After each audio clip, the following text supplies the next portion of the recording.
মাসি, তাহলে তোমাকে তো শুতে হবে, না হলে মাসাজ করা যাবে না। মাসি মুচকি হেসে আমার সামনে শুয়ে পড়ল। আমি আস্তে আস্তে পা মাসাজ করতে থাকলাম। এমন সময় পাশের বাতাবি লেবু দেখে বললাম, মাসি, এই বাতাবি লেবুগুলো এখনো সতেজ কেন? মাসি বলল, তোর মেশো লা খেয়ে রেখে দিয়েছে অনেক দিন, তাই এরকম। তুই চাইলে খেতে পারিস। সেদিন রাতের পর আর কি কি হয়েছিল তা কোনো দিনও ভুলব না। আমার নাম মিলন, ২২ বছরের এক যুবক, থাকি কলকাতাতে। যে মাসির কথা বলতে চলেছি তার নাম বুলা, থাকে পাঞ্জাবে। সম্পর্কে আমার নিজের মাসি নয়, আমার মামার শালি। এবার আসি মাসির বর্ণনাতে। মাসির বয়স ৩৩ বছর, এক পুত্র সন্তানের মা। গায়ের রং বেশ ফর্সা, মাথায় হালকা কোকড়ানো চুল পিঠের মাঝ পর্যন্ত নেমে গেছে। মাসির কাছে একজোড়া বাতাবি লেবু আর একটা সুবিধাল তরমুজ আছে, যেগুলো খুব সতেজ আর যে কেউ খেতে চাইবে। মুখের অবয়ব খানিকটা বিদ্যা বালানের মতো। মেশো অর্থাৎ মাসির বরের হাই সুগার, তাই এখন বেশ দুর্বল। মাসিকে দেখলেই বোঝা যায় মনের মধ্যে অনেক কামলা আছে। মাসি দ্বিতীয় সন্তান নিতে চাইলেও মেশো তা আর দিতে পারছে না। সেবার আমি কলেজ থেকে গেছি পাঞ্জাবে ভ্রমণে। আমার মামি বলল, যাচ্ছিস যখন তখন একবার মাসির ওখান থেকে ঘুরেই আসিস। মাসি তো সারাদিন একলা থাকে, তুই গেলে ভালো লাগবে। এরপর আমি যথারীতি গেলাম পাঞ্জাব। কয়েকটা জায়গায় ভ্রমণ করে চলে গেলাম মাসির ওখানে। আগেই মামি বলে দিয়েছিল আমার যাওয়ার কথা। গিয়ে বেল বাজালাম। কিছুক্ষণ পর দেখি মাসি দরজা খুলল। মাসিকে দেখে তো আমি অবাক। মাসি একটা হাতকাটা কুর্তি আর লেগিংস পরে আছে। কুর্তি টাইট হওয়ার কারণে বেশ ভালোই দেখাচ্ছিল মাসিকে। আমাকে দেখেই একদম জড়িয়ে ধরল আর বলল, মিলন, তোকে সেই ৬ বছর আগে দেখেছি, এখন একদম যুবক হয়ে গেছিস। মাসির সাথে হাই হ্যালো আলাপ করে নিলাম। এরপর মাসি আমাকে ফ্রেশ হয়ে নিতে বলল। আমি বাথরুমে গিয়ে মাসির কথাই ভাবছিলাম। মনের মধ্যে কেমন যেন এক অনুভূতি হচ্ছিল। যাই হোক, ফ্রেশ হয়ে কিছু খাবার খেয়ে নিলাম। অনেক জার্নি করার কারণে মাথা ধরে আছে, তাই খানিক ঘুমিয়েও নিলাম। হঠাৎ ঘুম ভাঙল মেশোর ডাকে। দেখি মেশো রোগা হয়ে গিয়েছে আর কেমন বয়স্ক লাগছে, যদিও মেশো মাসির থেকে ১২ বছরের বড়। আমি এরপর মেশোর সাথে গল্প জুড়ে দিলাম। মেশো ভালোই খুশি, আর আমি মাসির ছেলের সাথেও বেশ ভাব জমিয়ে ফেললাম। এরপর মাসি আমাদের ডিনারে ডাকল। দেখলাম মাসি একটা হাতকাটা নাইটি পরেছে। খাওয়া দাওয়া হয়ে গেলে আমি ঘুমোতে চলে গেলাম। কতক্ষণ ঘুমিয়েছি জানি না, হঠাৎ একটা মৃদু কণ্ঠে ঘুম ভেঙে গেল। আমার রুমের পাশেই মাসি আর মেশোর রুম। মাসির ছেলে ঘুমায় ওই পাশের একটা রুমে। আমি ভালো করে শোনার জন্য আস্তে করে রুম থেকে বের হয়ে দরজায় কান পাতলাম। শুনলাম মাসি মেশোকে কথা শোনাচ্ছে। মাসি বলছে, বুড়ো লোক, কিছুই তো পারো না, কোনো কাজটা ঠিকমতো করতে পেরেছ? তোমার জন্য এখন আমি আর নিজের কোনো শখ ইচ্ছা পূরণ করতে পারি না। মেশো বলছে, বুলা, আমি তোমাকে বলেছি, তুমি যদি আবারও মা হতে চাও তাহলে আইভিএফের সাহায্যে নিতে পারো। তখন মাসি জোরে বলে উঠল, এত কিছু করার সময় নেই। তখন মেশো বলল, তুমি তাহলে তোমার পছন্দ মতো কারো বাচ্চা দত্তক নাও। মাসি বলল, আমি দত্তক নেব না, আমি চললাম এখন রান্নাঘরে, যদি বেগুন দিয়ে কিছু করতে পারি। এই শুনেই আমি আবার আমার জায়গায় এসে শুয়ে পড়লাম। পরের দিন সকালে উঠে মেশোকে দেখতে না পেয়ে আমি মাসিকে জিজ্ঞেস করলাম যে, মাসি, মেশো কোথায়? তখন মাসি বলল যে মেশো কলকাতা গেছে আর ফিরবে ৭ দিন পর। আমি এই শুনে বললাম যে আমি এলাম আর মেশো চলে গেল, ধুর, ভালো লাগে না। মাসি বেশ রেগে গিয়ে বলল যে, তুই আমার জন্যই তো এসেছিস, তোর মেশোর জন্য তো নয়। আমি বললাম, হ্যাঁ মনে কিন্তু। মাসি বলল, কোনো কিন্তু নয়, তোকে আমি ৭ দিন ভালোভাবে সময় দেব, তোর কোনো চিন্তা নেই। আমি খুশি হয়ে বললাম, ঠিক আছে মাসি, তুমি যা বলবে তাই হবে। আমি মাসিকে বললাম, মাসি, মেশোর যে এই সুগারের রোগ, তাতে তো অনেক সমস্যা। মাসি বলল, হ্যাঁ, তার যেমন সমস্যা আমার আরও বেশি সমস্যা। এই বয়স থেকেই না খেয়ে মরতে হবে মনে হচ্ছে। আমি বললাম, কেন মাসি, আমি কি জন্য আছি তাহলে? তখন মাসি মুচকি হেসে বলল, পারবি নাকি তুই? আমি বললাম, একবার বলেই দেখো না, পারি কি পারি না। মাসি বলল, ঠিক আছে, আজ দুপুরে তোকে কয়েকটা কাজ দেব। যদি পারিস তাহলে বুঝবো তুই আমার সাহায্য করতে পারবি। এরপর দুপুরে স্নান সেরে খাওয়ার পর আমি নিজের রুমে শুয়েছিলাম। মাসি আমাকে ডাকল, এই মিলন একবার আয় এখানে। আমি গিয়ে দেখলাম মাসি বিছানায় শুয়ে আছে, পরনে একটা হলুদ টাইট নাইটি। আমি বললাম, কি হয়েছে মাসি, ডেকেছিলে আমাকে? মাসি বলল, সকালে বললাম যে আমার কাজ করে দিতে পারলে বুঝবো তুই আমার কাজে আসবি কিনা। আমি বললাম, হ্যাঁ মনে আছে। মাসি বলল, বেশ বেশ, দিদি বলছিল তুই নাকি দারুণ ম্যাসাজ করতে পারিস। আমি বললাম, হ্যাঁ মোটামুটি পারি। মাসি বলল, আমার পা ম্যাসাজ করে দে, সংসারের কাজ করতে করতে পা ব্যথা হয়ে গেছে। আমি আস্তে আস্তে পা ম্যাসাজ করতে থাকলাম। এমন সময় পাশের বাতাবি লেবু দেখে বললাম, মাসি, এই বাতাবি লেবুগুলো এখনো সতেজ কেন? মাসি বলল, তোর মেশো না খেয়ে রেখে দিয়েছে অনেক দিন, তাই এরকম, তুই চাইলে খেতে পারিস। আমি একদিকে ম্যাসাজ করছিলাম আর অন্যদিকে বাতাবি লেবু খাচ্ছিলাম। দারুণ সুস্বাদু বাতাবি লেবু দুটো। বন্ধুরা, তোমরা বুঝেছ তো কিসের কথা বলছি? ঘণ্টাখানেক ম্যাসাজ করার পর মাসি বলল, অনেক দিন পর এত ভালো লাগছে রে মিলন। তোর মেশোর বয়স হবার পর থেকে ম্যাসাজ করতে পারে না। আজ তুই আমার অনেক উপকার করেছিস। আমি বললাম, মাসি, আমি তোমাকে আশীর্বাদ করতে চাই যেন তুমি পোয়াতি হতে পারো। মাসি বলল, কি বলছিস এসব? তোর মেশো যদি কিছু বুঝতে পারে তাহলে সমস্যা হয়ে যাবে। আমি বললাম, এসব তুমি ভেবো না, আমার আশীর্বাদে পোয়াতি হলে মেশোর নামে চালিয়ে দিবে। মাসি বলল, ঠিক আছে, তুই আমাকে আর কিছুক্ষণ আশীর্বাদ করে জল দে। মাসির কথা মতো তাই করলাম। ঘণ্টাখানেক মাসিকে সেবা করে আমি একটু বিশ্রাম নিচ্ছি। একটু পর মাসি বলল, পরশু দিনে দিদি মানে তোর মামি এখানে আসছে রে। আমি আকাশ থেকে পড়লাম। বললাম, কই, মামি তো আমাকে বলেনি। তখন মাসি বলল, সারপ্রাইজ দেওয়ার জন্য বলিনি। বন্ধুরা, তোমাদের আমার মালা মামির একটু বর্ণনা দিয়ে নি। মালা মামির বয়স ৩৫ বছর, লম্বায় 5 ফুট 7 ইঞ্চি, খুব একটু স্লিম নয়, একটু স্বাস্থ্যবার আর কি। গায়ের রং উজ্জ্বল শ্যামবর্ণ, ত্বক একদম মসৃণ।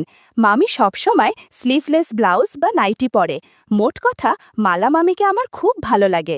বলতে অসুবিধে নেই, এই দুই বোনকে দেখলেই আমার মধ্যে অদ্ভুত অনুভূতি হয়। এদিকে মাসি আমাকে মামির বিষয়ে কিছু গল্প করছিল। গল্প করতে করতে কখন যে ঘুমিয়ে গিয়েছি তা বুঝিনি।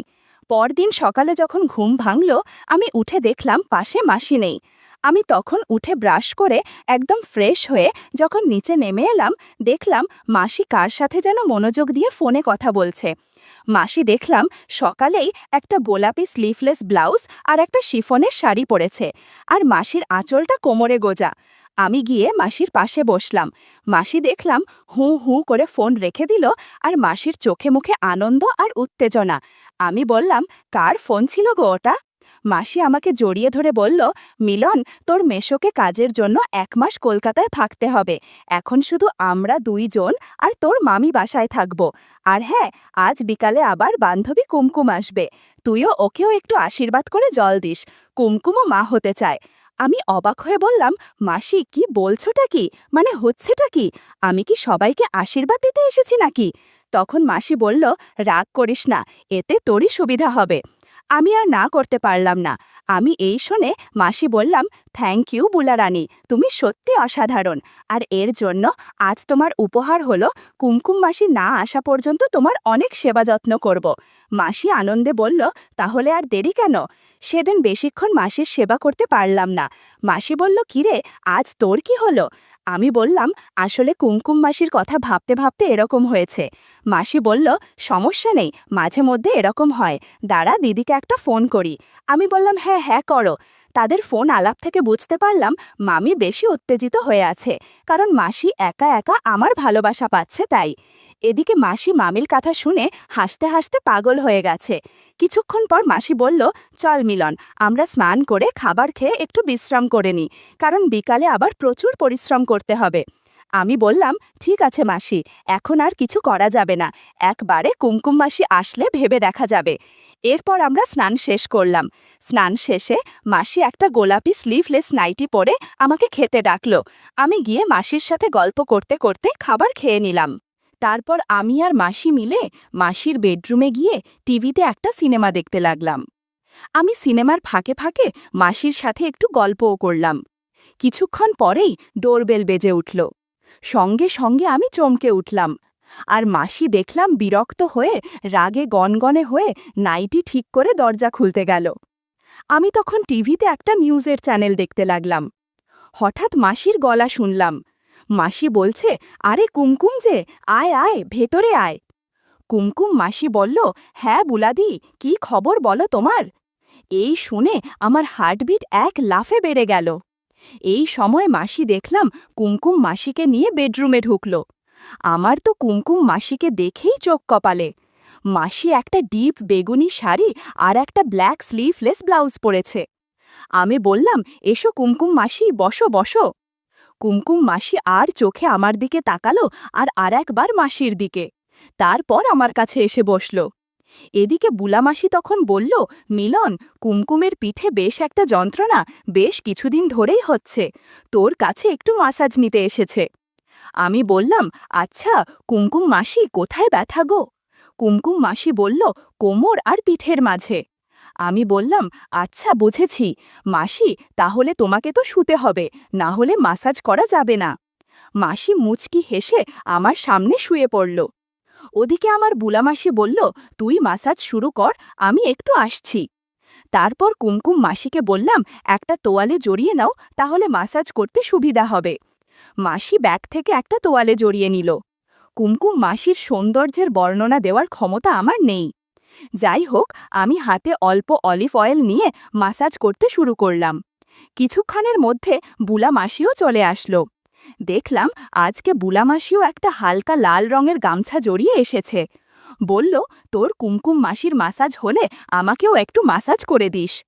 40 মিনিট কুমকুম মাসিকে মাসাজ করার পর বুলা মাসি বলল, কুমকুমকে একটু আশীর্বাদের জল দে, যাতে মা হতে পারে। আমি শেষ সময়ে আশীর্বাদ করে কুমকুম মাসিকে জল দিলাম।